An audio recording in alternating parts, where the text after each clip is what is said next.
কি জানো খেউরের ফায়দা হয় অজু করলে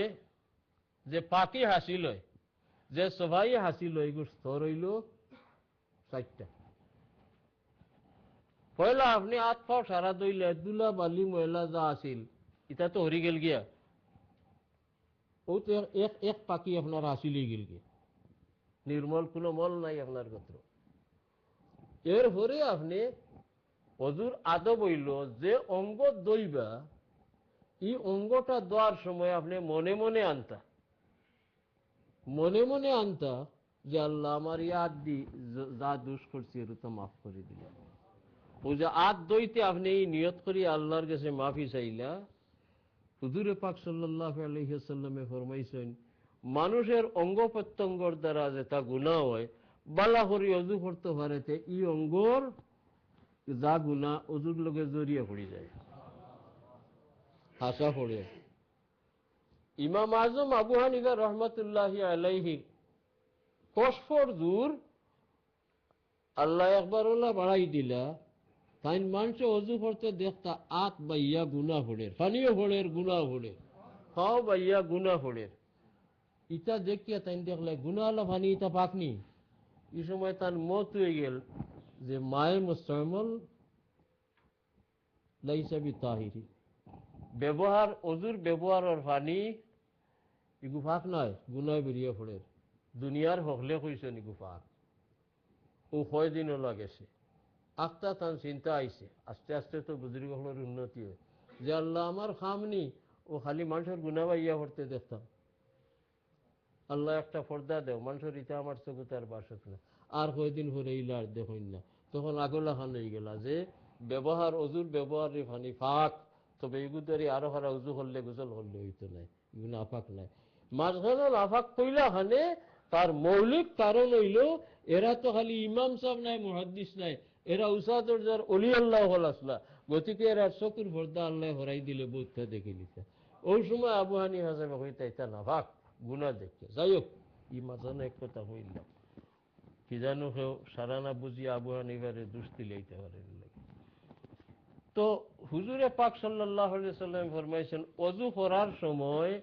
যে অঙ্গ আপনি দইবা এই অঙ্গর দ্বারা যা গুনাহ হইছে আল্লাহর কাছে মাফি চাই দিতা তা আপনার অঙ্গ প্রত্যঙ্গ আগরবার কয়লা স্তর নাফাকি তাকি ময়ল কুচল তো নেফাক হইছিল এখন আপনার অঙ্গ প্রত্যঙ্গর থেকে যা গুনাহ হইছিল তাও মাফ হয়ে গেল দুইয়া পড়ে গেল 2 নম্বর স্তর আগর স্তরের উপর স্তরের পাকে আসিল এরপরে আপনি যাইতা তো আল্লাহর কাছে উজু করিয়া কই যাইতা আল্লাহর সামনে নানি এই 12 দেখুন ভিতরে দেখুন জেলা বড়র কাছে যাইতে হইলে আপনি সাফ স্তরে করে আব্বাল্লা কাপড় লিয়া যাইন আল্লাহর কাছে যাইতে হইলে বারবাজু জেলা সুন্দর হইতো খুজু জিনাতাকুম ইনদা কিল্লি মসজিদিন ভিতরেও তোলা সুন্দর হইছো তাই আপনি ওযু করার সময় আল্লাহর কাছে চাইতা আল্লাহ আমার ভিতরে দিল যে বোঝ শাহওয়াত হুব্বে যা হুব্বে মাল আদাওয়াত কিনা ফেলাটে লিতে আছে আল্লাহ তাতা আমার ছাড়াই দেও হরাই দেও যদি আপনারই হয় আল্লাহ এখান ভিতরে তো নেই কিছু সময় লাগি সরাইয়া দিলেন আপনার হয়লাখু 10 স্তর থেকে আরো উপর স্তরের পাকে আসিল না কেমন আপনার শরীরও ময়লা নাই গুনাহ নাই দিল যে বাদ জিনিস হয়েছিল আওতা আপনি বার করাই দিছেন আল্লাহরে হইয়া এখন আল্লাহর সামনে যাইতে হইলে গিয়া তো আর খেউরের কথা আপনি মনে করতে পারতেন না আকিমিস সালাত আলা যিকরি তাকি নামাজের ফর্মুলা বুজুর্গ হলেন ই তাকবীরে তাহরিমা তাকি লইয়া সালাম ফিরানি পর্যন্ত আল্লাহ ছাড়া খেউরের কথা মনে হইতো না কথাটা বুঝরানি অত কঠিন নামাজ অত কঠিন হয় একাদিন দেখুন জানি খর একা তিলা পড়তে পারে কোনবাই লইয়া কইতাই যাইব কি বুঝবইতার লড়াই হরিয়া পারা যায় না যাইতা আপনি আল্লাহর সামনে এখন গয়রুল্লাহর ভিতরে ডাকিয়ে যাওয়া যায়নি গতিকে যত সম্পর্ক তাল্লুকাত আপনার দিল জায়েজ আছে মা বাপ ফুয়া ফুড়ি ওয়াইফ বাই বিরাদর ফ্রেন্ড ইটা তো ভিতরে রাখা যাইজ তো কিন্তু এখন আপনি দেখানো যাইতিরা ইটা হুজুরের লগে সম্পর্ক রাখি হইতো না গতিকে কিছুক্ষণের জন্য গয়রুল্লাহ আপনি সারা মিটাই দিতা এবলা আপনি গিয়া খড় হইয়া আল্লাহু আকবার হইতে এক আল্লাহর স্থানে এই যে উজু ইজাত উজু করলে পাখির স্তর হঠাৎ হইলাম আপনারা রে সাইডটা পয়লা ময়ল কুশল নাপাকি যা আছিল দইয়া পড়লো, 2 নম্বর প্রত্যেক অঙ্গর গুণা দইয়া পড়লো, 3 নম্বর বিতরতনে বাদ যেটা হাসত বুঝ কিনা আদাওয়াত দইয়া পড়লো, 4 নম্বর গয়রুল্লাহ কিছু সময়ের লেগে দইয়া পড়ি গেল গিয়া। ইমানও তো দুই ভাগ, লা ইলাহার ইল্লাল্লাহ, তে তো গয়রুল্লাহ সকারে হকতলটা যখন আমাদের দইয়া ভালো ইচ্ছে তো লা ইলাহা হয়ে গেছে, এখন না খাড়াও নমাজ আল্লাহ আকবার হইল আল্লাহ। এই হিসাবে আত্মহুরু শত্রুল ইমান যে রসুল্লাহ ফরমাইছেন কিতাবুদ্দিন ঠিক হইল নি। ইমানের 2 অংশ লা ইলাহা আর আরো অংশ ইল্লাল্লাহ। প্রথম অংশ লা ইলাহা গয়রুল্লাহ সম্পর্ক ছাড়ি দেওয়া, আর বাদর অংশ হইল এক আল্লাহ লগে সম্পর্ক জোড়া। তা আপনি ইলা উজু করি লিলে লা ইলাহার হতে তো আপনি গেছো গিয়া। ও মর্মে রসুল্লাহ ফরমাইছেন আত্মহুরু শত্রুল ইমান। এগুলা দিল যদি আয় লিয়া আল্লাহ অত সময় যদি অজুত লাগে না, আমি কইছি না তো 1 ঘন্টা লাগাইতা, হদিস হইলা না। আপনার মনটা থাকতো ও আপনার আগর সময় আগর দোয়াও খুব ভালো করে গোসানিও লাগতো না, ও 3 বারের বেশ দোয়াও লাগতো না, খালি মনটা অবায় থাকতো। ও আপনার তওবা হয়ে গেছে, অজুয়ে তওবা হয়ে গেছে।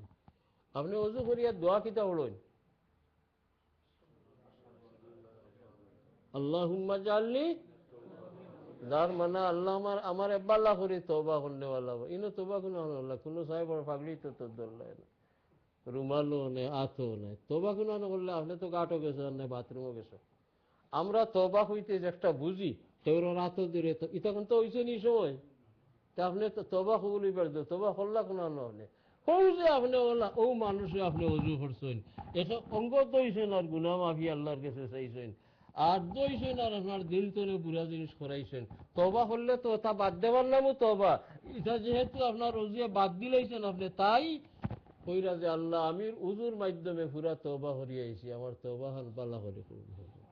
আল্লাহ তো এই দোয়াও ইনো খাটতো নাই। হাদিস শরীফের দোয়া আল্লাহুম্মা জাআলনি মিনাত তাওয়াবিন ওয়া জাআলনি মিনাল মুতাতাহহিরিন। আল্লাহ হইলো আমার তওবা কবুল করবে, এর হলে আমারে পাক সাফ হলো। ওইখান হইলাম আনুষঙ্গিকভাবে হুজুরে পাক সাল্লাল্লাহু আলাইহি সাল্লামে যে হাদিসে ফরমাইছেন যে অজু বালা করে করিয়া জুমাত গেলে আর ওলা ওলা ফায়দা হইব, আল্লাহ সারা গুনাহ মাফ করে দিবা। এই অজু খালি জুমাবার করে অজু নয়,